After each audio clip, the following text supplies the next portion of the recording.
Some of that erasure is a human response to trauma. Some was engineered by ritualized spacing and enforced amnesia. Here is the cruelty. Silence is presented as dignity, but what is dignified about being trained to forget yourself? Rule 5. Timing matters. The rite is measured. In some accounts, reconstruction suggests that the moment of seed, the euphemism used in old chronicles, was choreographed. Who was invited? When? How? And in what season?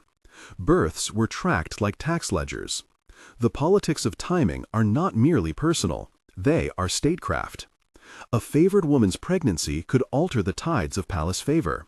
An untimely conception could make her a target. Min once told of a season when the emperor favored a daughter of a northern general. Her pregnancy altered the distribution of privileges overnight. Gifts rerouted, rooms were reassigned. In other cases, reconstructed from sparse notes, women were coached to time alleged conceptions, or to avoid pregnancy altogether for tactical reasons. It was not love that influenced these choices, it was lineage, succession, and the palace's hunger for heirs. Pregnancy itself is not merely biological here, it is a currency, and the state sets the exchange rate. This little set, embodiment and language, eye contact and silence, timing, creates a body molded to obey. Each rule is a small ritual that, together, transforms a person into an instrument both visible and erased. But the rituals do not stop within the chamber. They echo outwards into the aftermath. Rule 6. After the encounter, remain still, except post-act immobility. Some accounts describe formalized behaviors after the emperor leaves. A period of immobility, a waiting, a public unwrapping, if you will. This instruction is a ritualized humility. It insists that the woman's body continue to be the site of state performance, even when the sovereign departs. There are practical reasons offered in some records, avoidance of signs that might betray preference. But the deeper logic is humiliation made ceremonial. Public stillness is surveillance. The body, like a monument, is to be observed. I remember a girl who trembled after an encounter and could not still her hands. The head eunuch had her escorted to the water room, where elder women washed and bound her hands with linen, telling her the ritual was for her health. Later, when alone, she cried. The ritualized immobility is a public grammar of possession. You do not move because your body must remain a testament to the state's ownership, if only for an hour. Rule 7. Pregnancies must be reported and regulated. Some legal codes and palace memos, where they survive, set out protocols for reporting pregnancy. But beyond administration, this was surveillance with teeth. Families were often held as collateral. Bringing shame to the line could mean economic or physical penalties for kin back home. The obligation to report becomes a double bind. To reveal is to invite scrutiny. To conceal risks harsher punishment. A neighbor from the outer yard, her sister had been married off before she entered the palace, learned that her mother had been summoned and threatened with the loss of trade privileges if the girl did not cooperate. The palace did not merely regulate wombs, it used family ties as a lever. That is an ugly kind of arithmetic. Your body becomes a ledger that determines your family's future. Rule 8. Jealousy is weaponized. Hierarchies are orchestrated. The palace fosters competition. It appoints seniors to watch juniors, cultivates rivalries with small favors, and measures worth with simple tokens: extra rice, a new robe, a moment in the sunlit yard. This is not by accident. Whispers and jealousy are the oil that keeps the machine running. If women are at each other's throats, they are less likely to conspire against the system. Min possessed a small art, the sideways smile, an economy of movement that allowed her to curry favor without making enemies.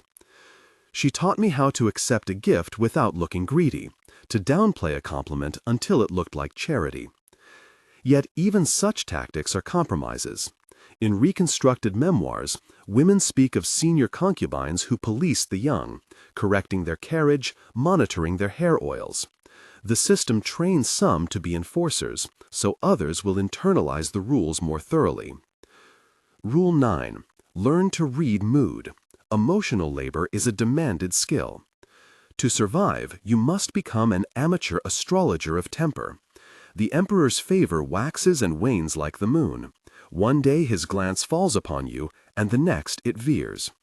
The palace teaches you to predict the shift by watching imperceptible signs.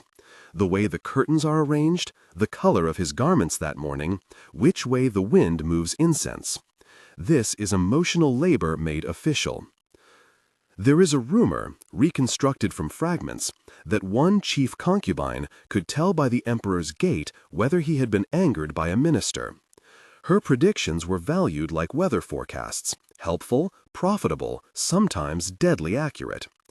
To be good at this labor meant surviving longer. To err meant sudden loss of favor and its cascading consequences. Rule 10. Memorize the encounter. Enforce amnesia beyond the chamber.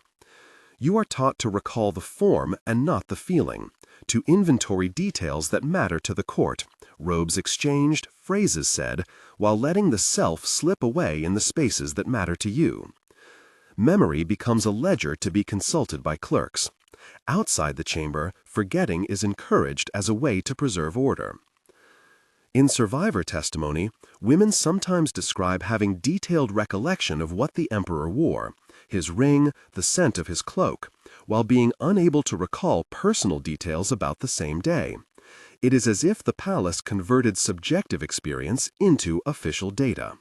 The ritual of memory thus serves the state's need for record and the individual's need to survive. Both desires conflict.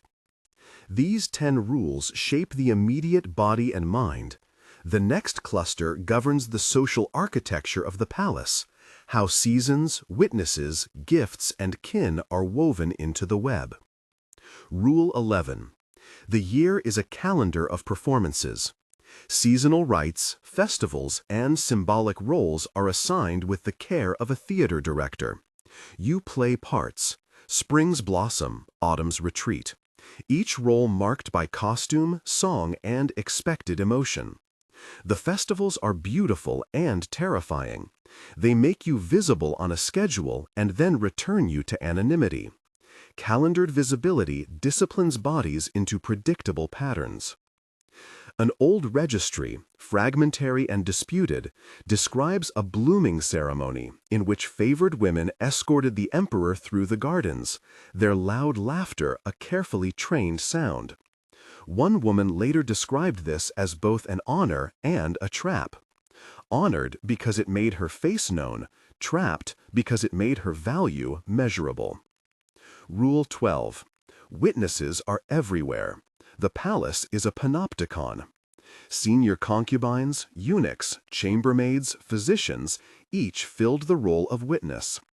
In some reconstructions, even music and light were coordinated to ensure that certain encounters were memorable to approved witnesses.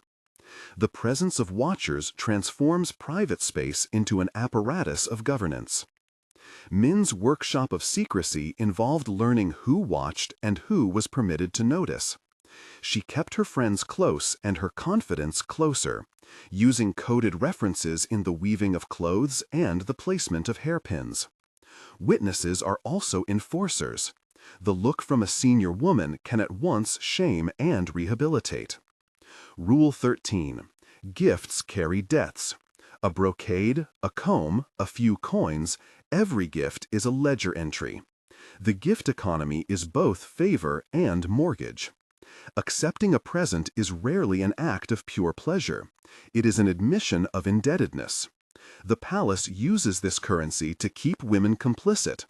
A gift today obliges performance tomorrow. I remember a case where a small comb led to a promotion that incited a quarrel between two women. The comb's meaning was not in its material, but in its signal. In social terms, it announced favor, repositioned alliances, and built an invisible chain of obligations. Rule 14. Families are collateral. Many girls were recruited because their families could be persuaded or coerced. The palace held promises and threats about father's land, mother's dowries, brother's service. In some recorded cases, families were summoned and given strictures. Silence in return for security. The leverage over kin is the palace's safest weapon. A woman named Gia, a gentle memory among the veterans, refused a mandate once and found her younger sister's marriage contract suddenly obstructed by officials. The moral calculus there is impossible. You are asked to sacrifice parts of yourself to guarantee your family's survival. The palace turns familial love into bargaining power. Rule 15. Age is disposability until it is ritualized. Youth is prized, aging is managed. The palace invests in remedies, both cosmetic and spiritual, to preserve a favored appearance. But as women age, their usefulness is reappraised. Rituals for aging, a new coiffure, a lesser role, mark a kind of ceremonial obsolescence. In some courts, widowed or aged women were given tasks as keepers of memory. In others, they were quietly made irrelevant. I learned to watch for the small changes in favors: lighter meals, fewer silk threads, a window seat congratulated to a newer favorite. The system converts the woman's lifespan into a timeline of utility. If these rules read like a taxonomy of control, the next cluster shows how they culminate in the most intimate and most fraught territory: death, resistance, forbidden affection, and the bitter demand to forget. Rule 16. Death, burial, and the demand for ceremonial performance. Some dynastic directives outline protocols for mourners, for women in residence whose life is suddenly ended, not always by natural causes, by palace decree, or by the turn of time. Women were sometimes expected to participate in funerary rites, or to retire into monastery-like seclusion, or to accept burial honors that erase their individuality behind funeral liturgy. There are accounts, often scant and contested, of women who volunteered for burial rites in the hope of regaining some control over the narrative of their lives. Such choices must be read with care. The historical record is thin, and motives are complex. Where facts fade, survivor testimony tells us about shame and the promise of dignity even in death. Rule 17. Resistance is small, clever, and costly. The rituals rely on isolation, but women found ways to weave solidarity in margins. Secret codes were common. Flower arrangements passed messages. Patterns woven into hems signaled safety. A particular song hummed in the laundry room could mean "trust me."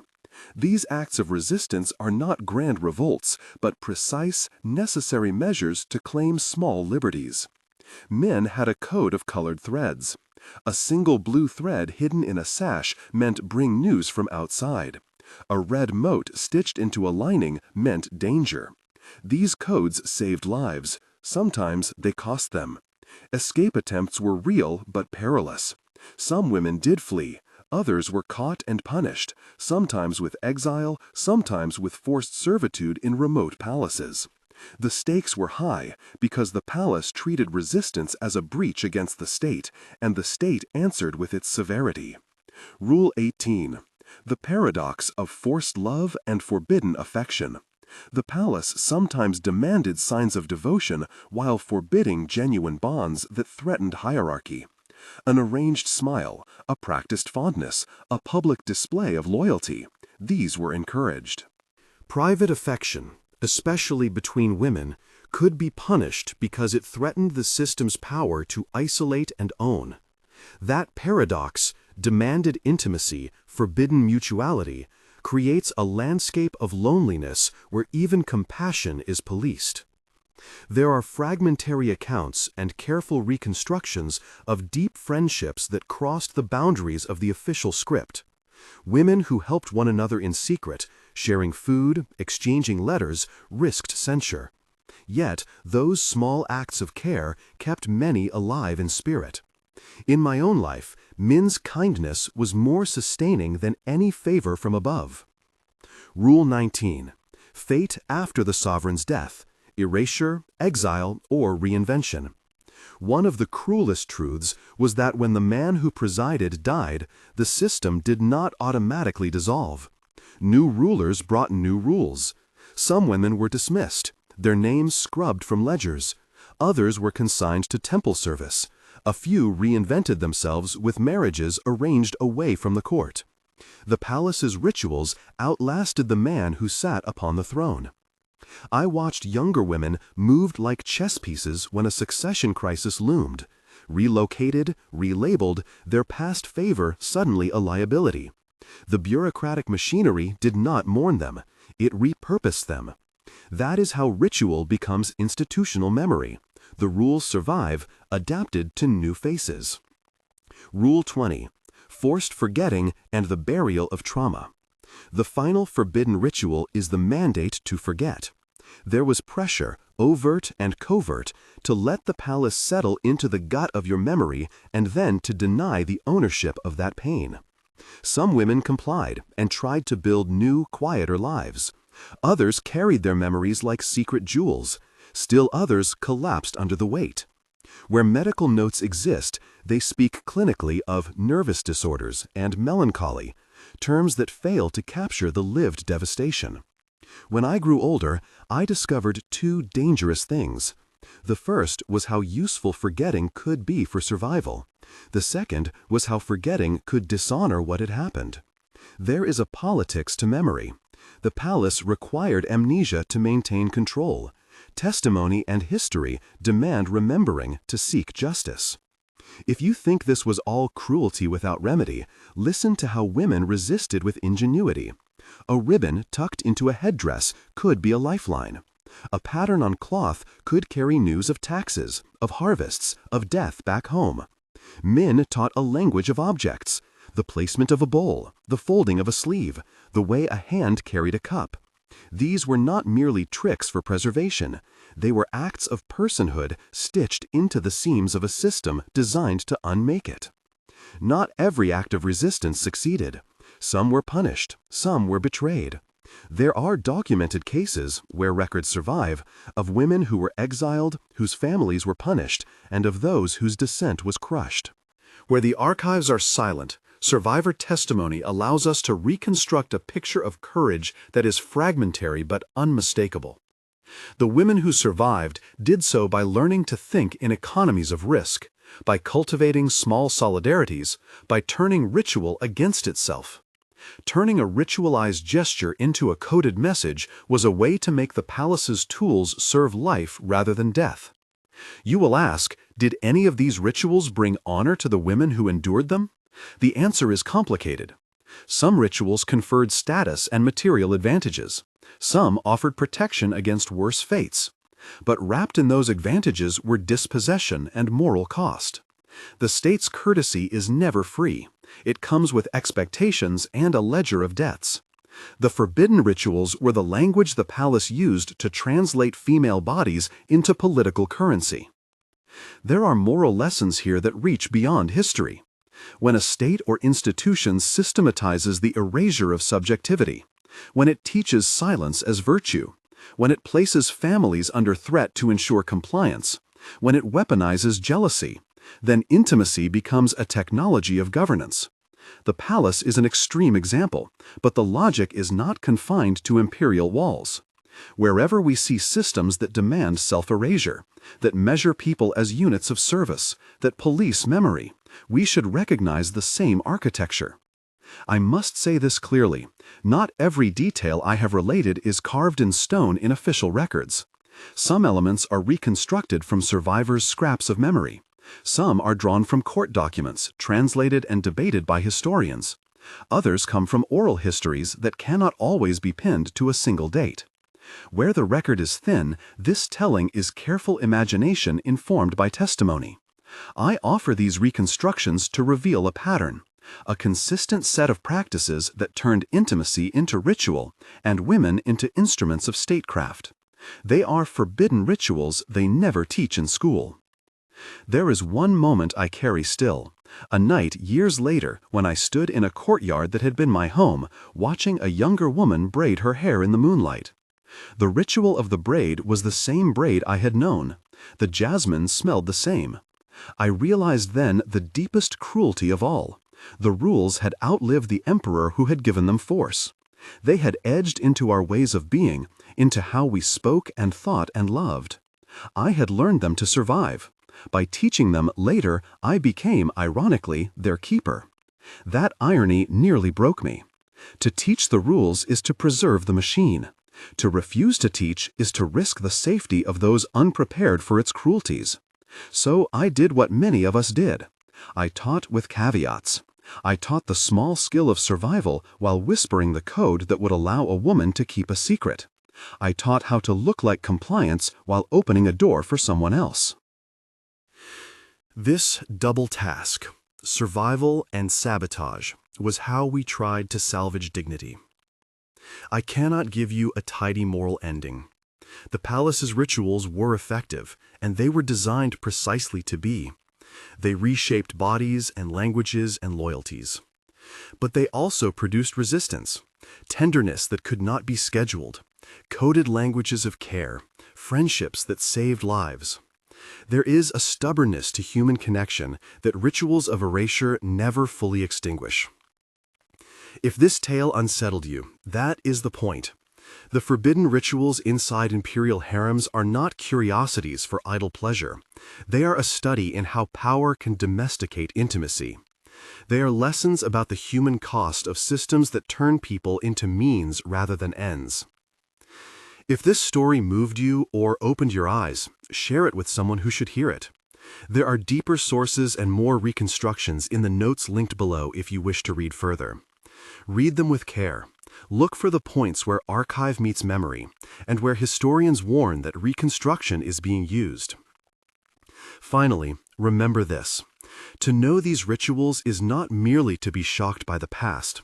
It is to recognize their echoes in the present. Institutions still teach rules that erase voices, that measure bodies as currency, that weaponize family and faith. When you see those patterns, name them. When someone teaches silence as virtue, ask what is being protected and what is being lost. I once swore I would forget. Time made me forget some things. Time also made me remember others with an unwanted clarity. I tell you these forbidden rituals now because names have power. Naming them unbinds them from secrecy and allows us to judge them. When a girl walks a Jasmine corridor and a eunuch whispers the rules, the danger is not only what is done to her body, it is what becomes of her language, her memory, and her kin. That is the lesson they never teach in school. If you want to explore the evidence and testimony that informed this telling, check the description for a careful list of sources and notes on which parts are reconstructed from survivor accounts. Share this with someone who cares about how power shapes intimacy. And if you want another deep dive into the mechanics of ritual and control, there's a related episode linked for further reading.